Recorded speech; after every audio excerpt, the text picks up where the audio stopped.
喺地下執到冰島國旗。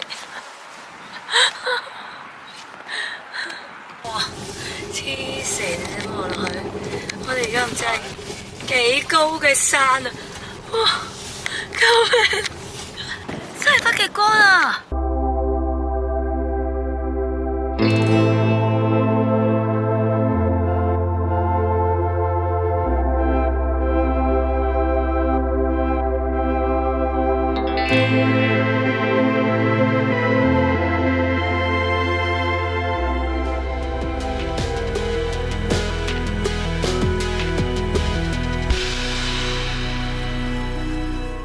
早晨，大家好啊！今日原來已經係第8日喺冰島啦，不知不覺已經過咗7日。今日係第8日嘅早上，冰島嘅太陽啊，都真係幾曬，好似係今日見得比較多藍天。咁多日以嚟喺冰島，下面呢個呢，就係我哋尋晚喺嗰度叉電嘅經過嘅小鎮，就係叫做艾伊爾斯塔濟小鎮。佢咧呢度你見到咧，咪有個好大嘅藍色嘅河水咁樣嘅，你覺得好似係一個河咧？其實嗰個就係一個湖啊！呢個就係佢嗰個有水怪嘅湖啊，就係叫做拉加爾湖。反而我哋而家咧就去緊呢個白日夢河小鎮咧，就仲係被白雪覆蓋住呢個灣急道。記得要慢駛。佢話行30-40呢幾個彎連。係點解我哋咁快又翻轉頭呢？因為漏咗嘢啊！漏咗嘢喺頭先嗰個爛鬼住宿度啊！漏咗成個背囊，點樣做到啊？話說啦，尋日喺超市咧就拎咗一張 leaflet 啦嘅 map 啊，介紹佢哋呢一個灘咧有啲咩地點啊，有啲咩著名嘅景點啊咁樣。然後咧我就發現咧，原來佢呢一度咧係 Iceland 唯一一個地方係有野生嘅馴鹿，係鹿喎。暫時咧我咁樣一隻野生動物都見唔到，除咗有養嘅馬啦，有牛啦，同埋羊之外，我就已經見唔到有其他嘅野生動物啦。既然佢話呢度有鹿，唔知係咪真係會有？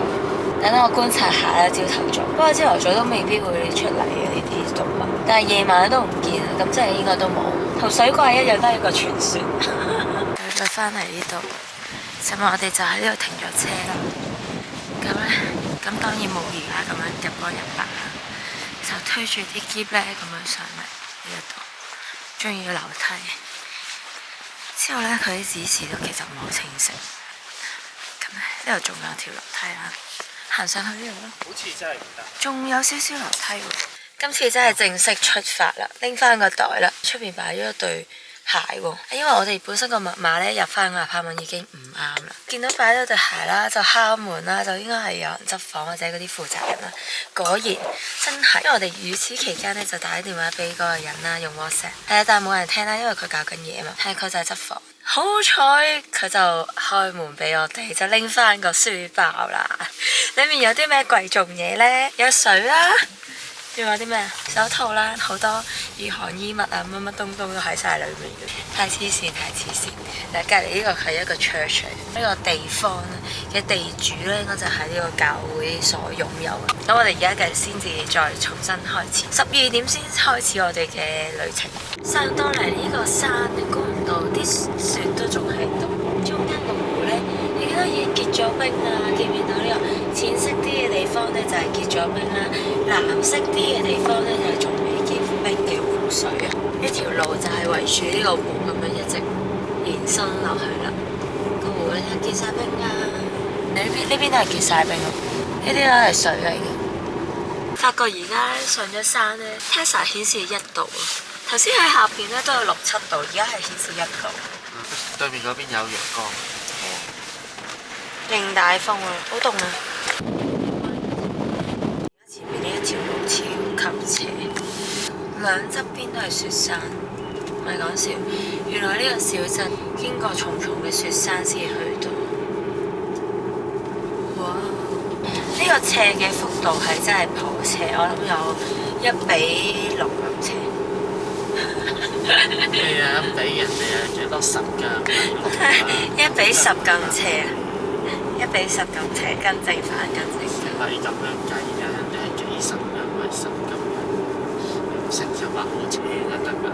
好斜啊！呢度好斜啊！估唔到呢度好斜都有人住啊！呢啲路牌就會顯示行40，佢顯示前面咧有個急彎，有啊，呢個10% 斜啊，見到啊！咁少加呢啲圍欄，加得呢啲圍欄都應該。冇錯，邊度咧加得呢啲圍欄咧，都一定係有一個弧度、斜度、危險程度先會加。咪整幾啲棍喺度先。係，如果唔係就係得啲黃色呢啲棍，你睇啲黃色呢啲棍疏到幾疏，形同虛設一樣，即係純粹夜晚俾你反光一下。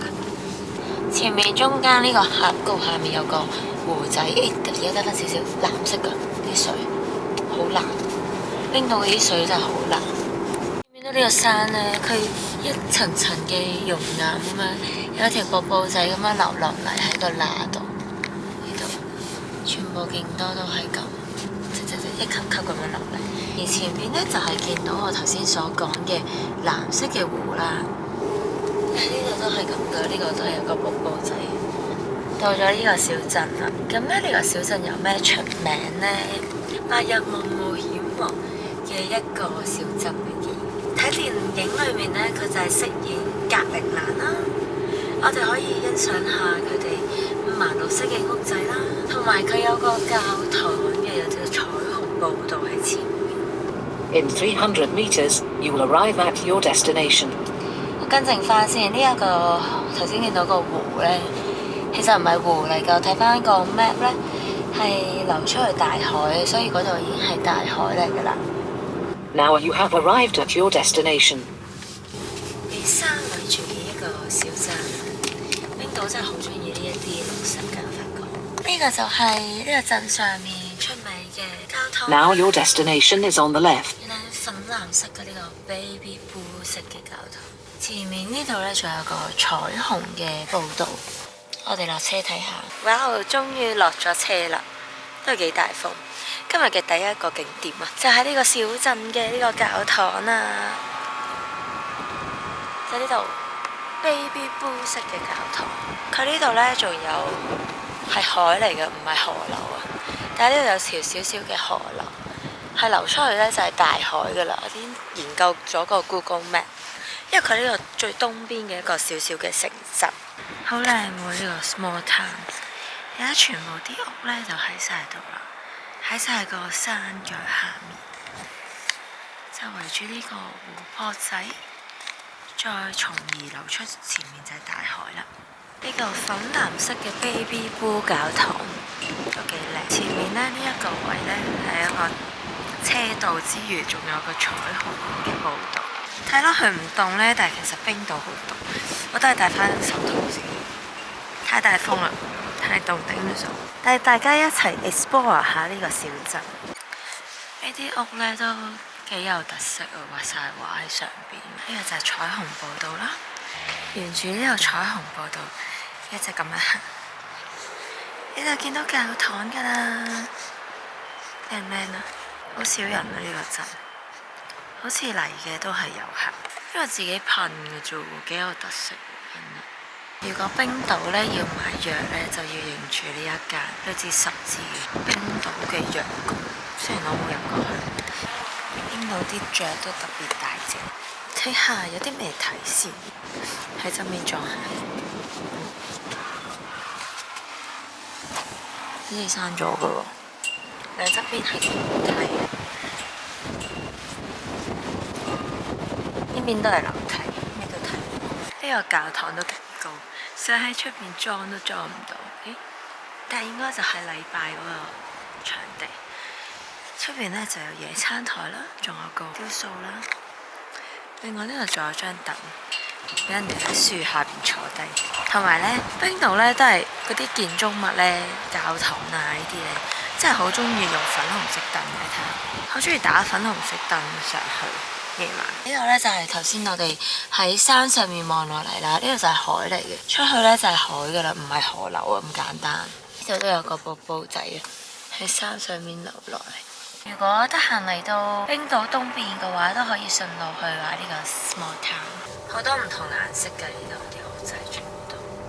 電影裏面呢，就喺呢度扮格陵蘭，就喺度玩滑板，就喺呢個 city。我哋頭先咧喺 church 咧對出咧，呢度就可以有個免 Now 費 turn 嘅 left 停 onto 車場， Nordergata. 可以泊車喺度。開唔到門啊！你睇我有用力嘅，但係開唔到門。好大風，大風到我講唔到嘢。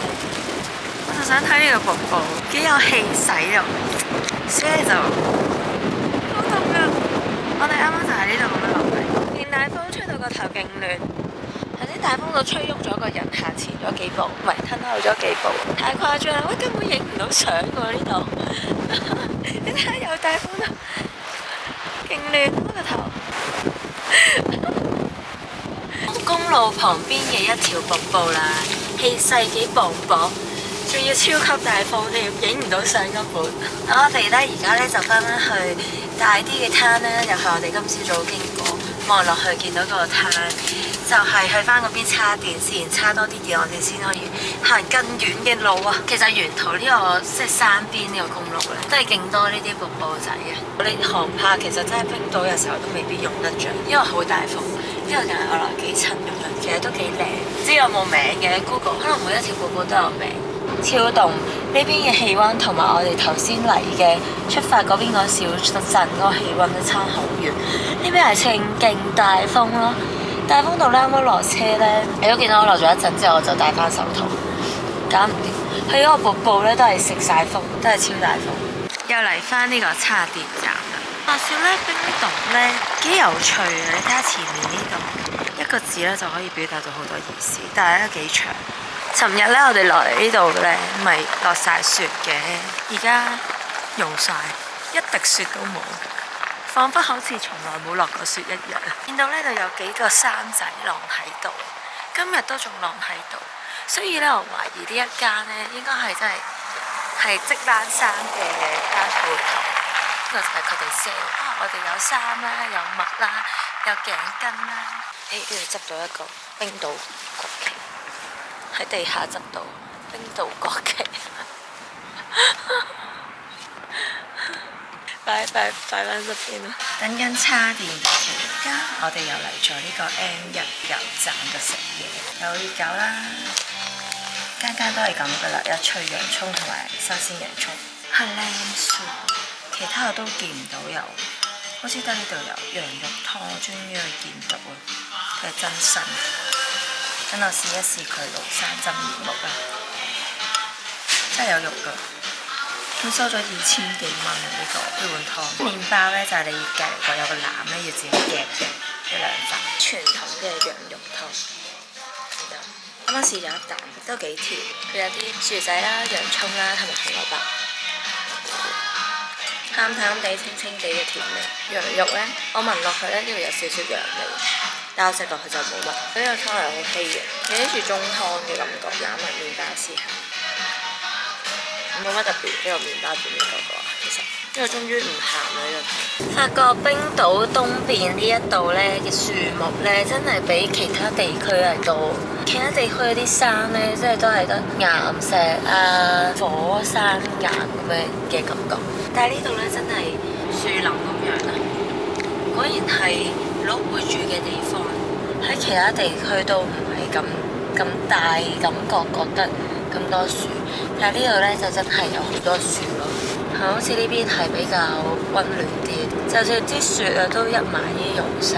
啱啱咧咪喺油站嗰個位就飲咗羊肉湯嘅，我覺得係幾似中式嘅湯嘅，但係就加咗羊肉落去咯，就清清地、甜甜地，其實都唔係清清地，我覺得 OK。不過比起佢哋其他湯嚟講，真係清清地，都幾好食嘅。呢個藍色真嘅啲水，真㗎啲水，藍色係真㗎，係啊。再加上藍天白雲影落嚟啲水反射，所以就藍色，真係藍色係真嘅。因為一大片都係草原。啱啱我哋食嘅時候呢，咁隔離台就坐咗啲運輸工人啦，咁樣啦，佢哋就放 lunch 啦，估計就喺度食嘢啦。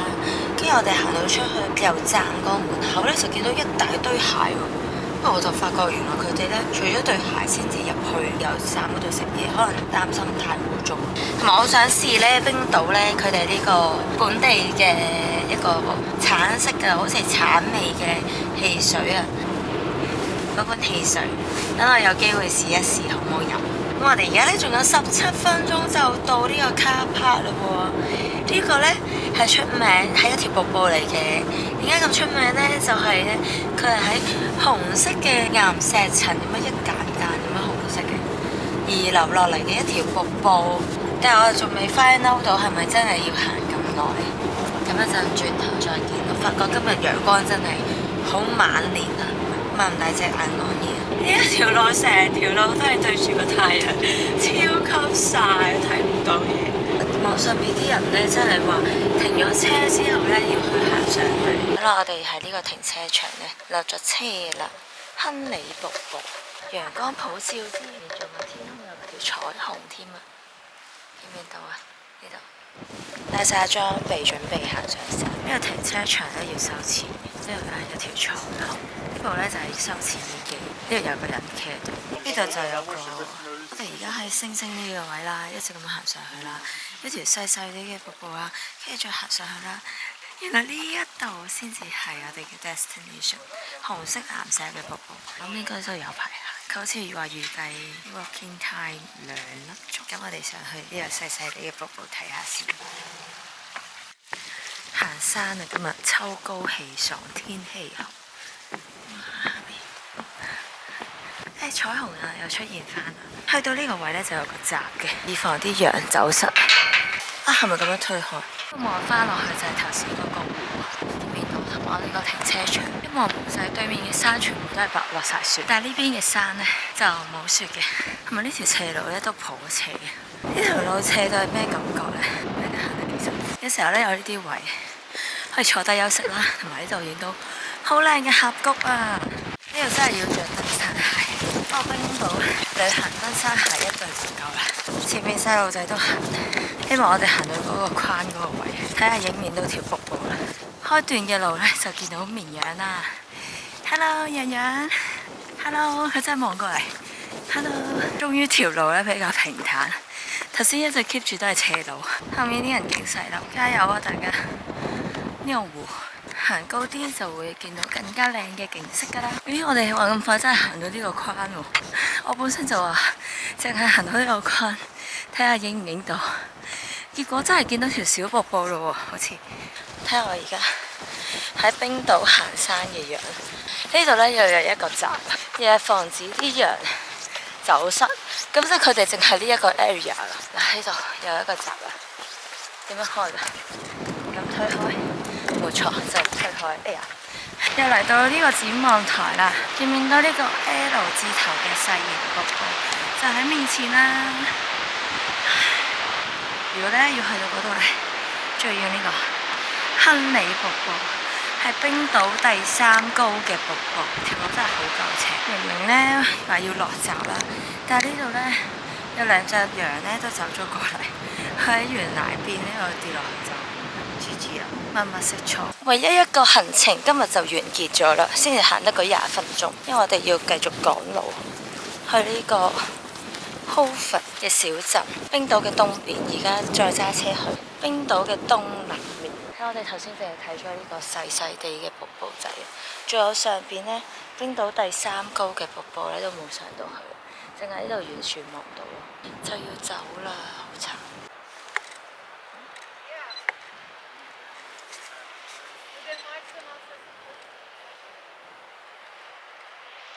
見到羊咯，呢個亨利瀑布啊，到此一遊，到此下遊，下邊遊咗。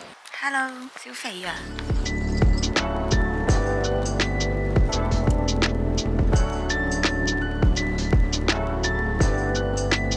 佢停車場隔離有個廁所咧，呢度係男女一齊，所以唔好覺得奇怪，入面就係。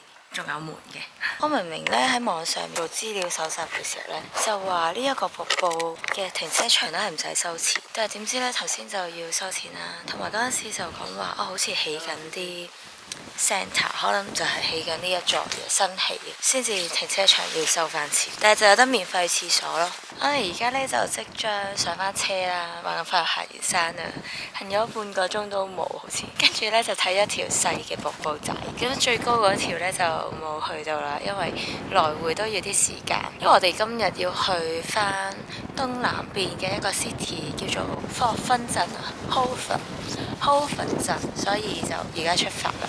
上翻車先，唯一發現東邊呢度係咁多樹，所以就有得 hiking 嘅。大家我覺得夏天都可以嚟，應該都秋高氣爽。而家準備渡過呢個拉加爾湖啦，前面呢度橫過就去翻另一條公路，前往我哋嘅目的地。睇下見唔見到水怪先？哇，變咗冰面啦！有啲湖水已經變咗冰面。再見啦，冰島嘅東部河嘅對面呢邊行呢，真係完全唔同感覺，有啲唔似冰島嘅感覺。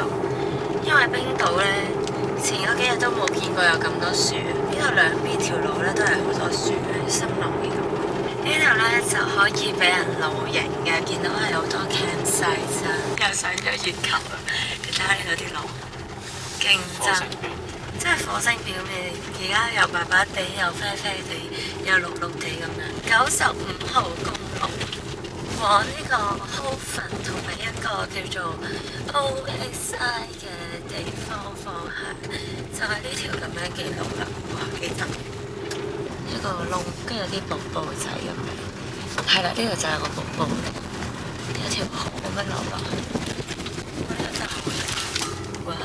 好似去咗火星探險一樣，火星探險記喺地球上最似火星嘅地方，要落去睇下，幾咁迂迴曲折，越野車咁樣，真係越野車。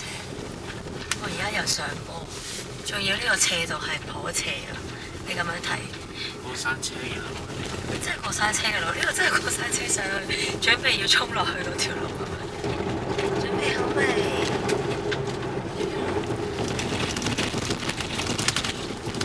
哇！架車好似就快得啦。95號公路，但係一定要行呢度。如果唔係呢，就接唔翻1號公路。所以大家都係鎮住、蹬住咁行。哇！黐線，你望落去，我哋而家唔知係幾高嘅山啊！哇！救命！好黐線啊！呢個落呢個下坡唔得，我真係要影低。好黐線，勁斜啲彎位睇下。好黐線！我哋去咗邊度啊？究竟呢度咁樣上落。呢個就係冰島大自然俾我哋嘅過山車。一層層㗎，即係冰島好多呢啲山咧，都一層層，但係呢度更加明顯，呢個真係一級級咁樣嘅，每一級，前面呢度一級級嘅呢個山，一直咁樣延綿上去，上面就變咗白色啦，而喺呢個下邊咧就仲係綠色嘅，但係好明顯咧，好清楚就睇得出佢係一級級。如果冇玩開過山車嘅人揸呢段路，我諗真係咬地底，急轉。呢個真係騎都未必騎得穩。係啊，你仲要揸車咯，勁車好恐怖啊！佢話要行40喎，我諗可以再慢啲。仲有前面呢，就係一望一連串嘅3尖8角嘅山。我係估唔到呢邊東邊係咁難揸喎，咁多呢啲山路喎，仲崎嶇過。如果落雪咁點搞？頭先咪落雪。係頭先係落雪啊！睇呢個好崎嶇，好斜啊，恐怖啊！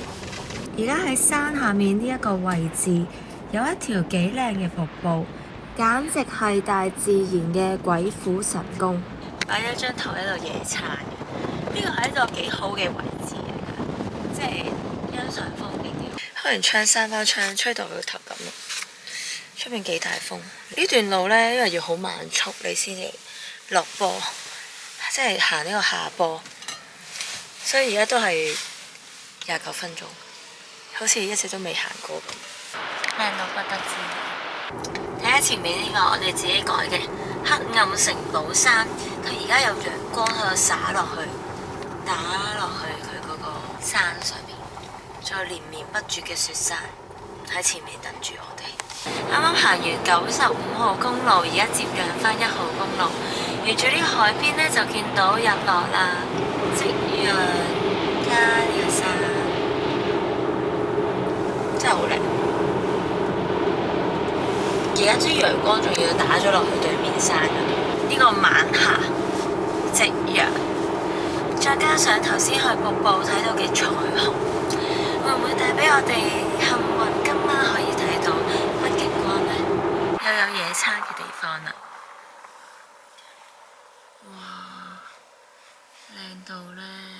就嚟咗一個 D 字頭嘅1號公路沿海嘅一個城市。聽講佢呢度有啲，又話有沿路有啲咩沿海嘅裝置藝術咁樣嘅。哇！佢呢邊真係好多畫噶喎。係咪就係呢啲啊？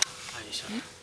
唔係呢啲啊，前面都有呢啲藝術啊嘛，我見到。哦，呢個山嚟啦，其實。係啊，黐線勁靚，好靚嘅畫啦，最靚都係呢個日落晚霞。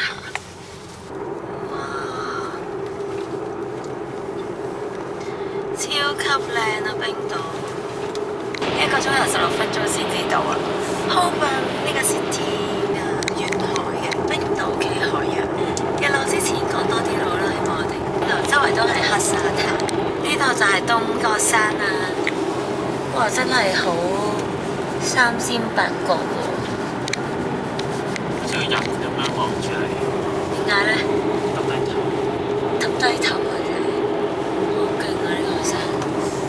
有啲似媲美呢個犀牛石一樣。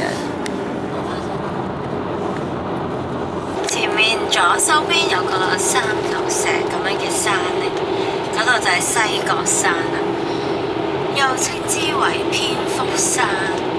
好似上邊有個天空之湖，可以影到天空之鏡咁樣。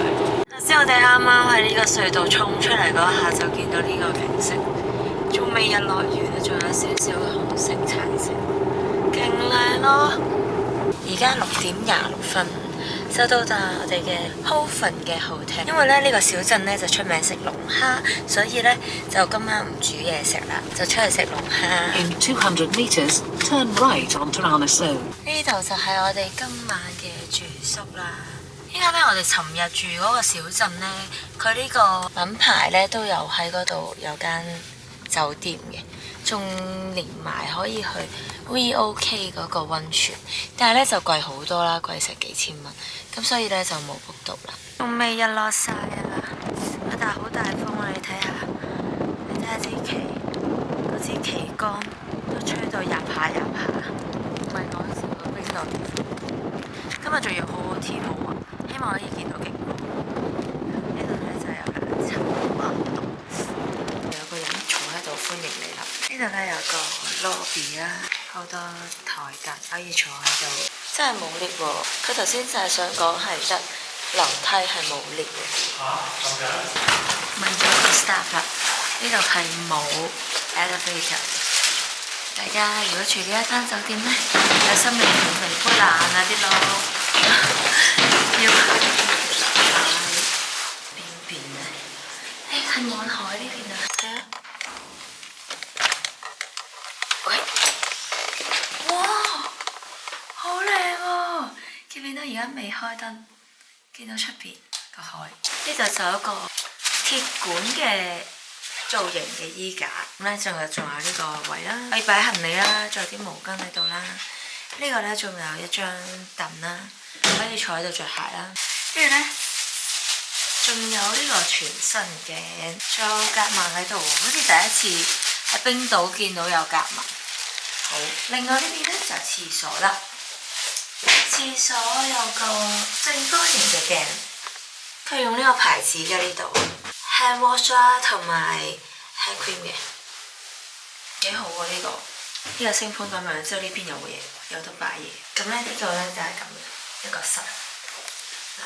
呢個酒店應該齊全啦，齊全晒3樣嘢，都係幾有格調。呢度仲買咗2隻杯啦，同埋毛巾，抹手毛巾。呢個就墊腳。呢個就有1盒紙巾啦。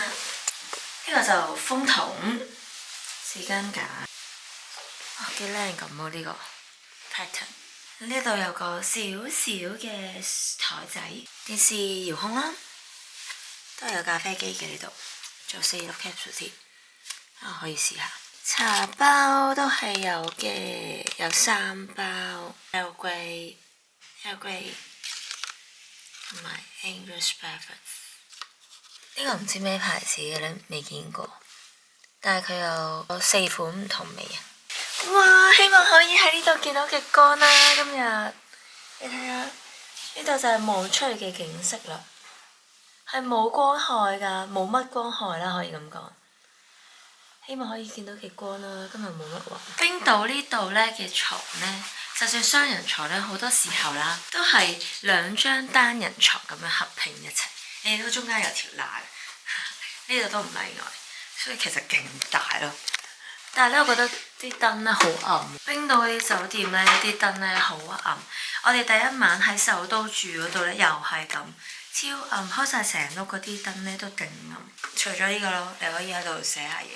補充一點，冰島好多酒店咧都係冇水煲嘅，所以如果可以嘅話，記得自備。另外咧就係冰島咧酒店咧係冇雪櫃嘅，有隔晚都冇雪櫃。咁所以你要雪凍嘅嘢咧就擺出邊啊，應該凍過你擺雪櫃。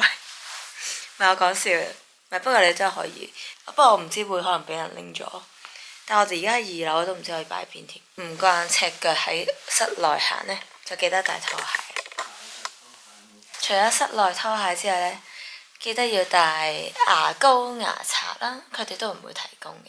牙膏牙刷啦，仲要有啲我哋住過幾間嗰啲 Airbnb 啊，有時候可能得上鋪，或者有時候得body wash， 總之咧就永遠咧3樣都唔會齊全，永遠3樣齊全咧嗰一間咧就係好住宿噶啦。呢個齊㗎，呢間酒店就唔使擔心呢個問題。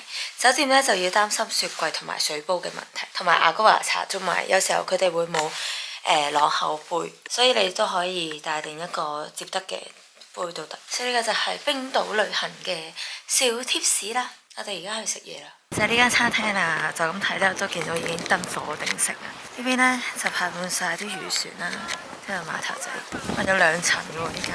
安排咗坐呢個窗邊位，睇出邊嘅漁船。呢度咧有個龍蝦湯啦 ，starter。之後咧就仲有呢個小龍蝦啦，同埋龍蝦味嘅，有就咁焗啦，同埋 cream。其他咧就仲有啲豬啊、羊啊、牛啊等等。大店會唔會嗌得太多？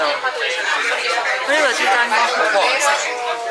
首先呢度食龍蝦就嗌咗呢個龍蝦肉啦，仲嗌咗個呢個鴨胸肉、龍蝦湯，仲有埋沙律，仲有呢個偏嘅龍蝦味，呢個係燒嘅龍蝦味。太多謝啦，黐線！就係咁樣，仲要一次過上晒。最後呢個侍應又問我哋食唔食 dessert 啦？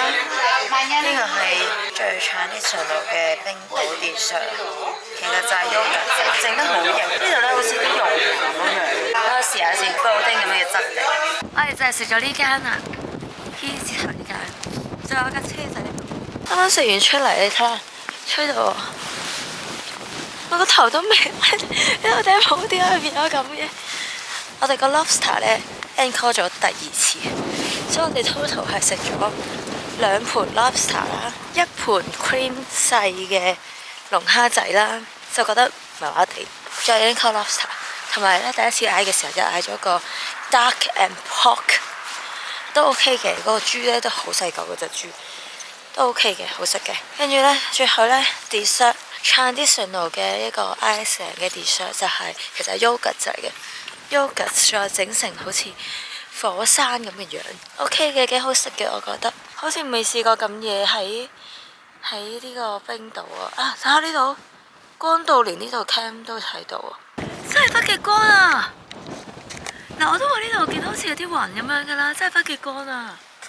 我本身係淨係諗住好多星星咁樣睇啊，結果真係見到北極光，好凍啊！真係講唔到嘢。我相機 iPhone 都影到啊，但係呢部 cam 就影唔到。而家為咗影北極光，手都紅晒，凍到啊！頭先咁樣跟住手震，估唔到啊！真係睇到北極光，好興奮，好開心。哇！而家興奮到個頭都有啲，好開心啊！好興奮。喺酒店門口出邊呢，差唔多臨入去啦，我哋泊咗架車啦。咁我見到咧，咦，好似個天呢有啲，即係有兩條嘢咁樣喎，唔似係雲喎。咁我就攞相機咁樣影啦，就真係影到啦。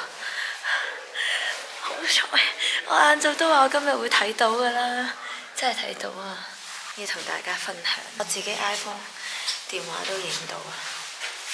睇下，好明顯啊！睇下，好興奮啊！興奮到朦朧啊！翻入房睇下仲有冇先。見唔見到呢個少少微弱嘅北極光？但其實頭先已經勁啲啦，而家弱咗啦。紅色嗰個唔係，紅色係我相機嗰個錄影。我用手機影呢，影得勁靚。雖然呢個而家呢個 cam 都其實睇到綠色嘅，好勁啊！肉眼睇呢係一種黑夜中白白地有一幕，你見到一條嘢咁樣呢，有啲光白色嘅。咁其實呢，你用相機影呢，就見到極光。轉頭後補返用電話影嘅相。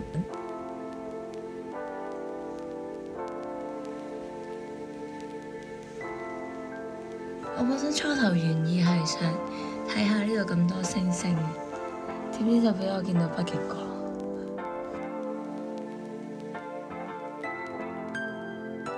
鍾意我呢集嘅內容，記得 like、share、subscribe 個 channel 啊！撳埋下面個鐘仔，有咩新片就唔會錯過啦。仲可以 follow 埋我 IG，下集見，拜拜。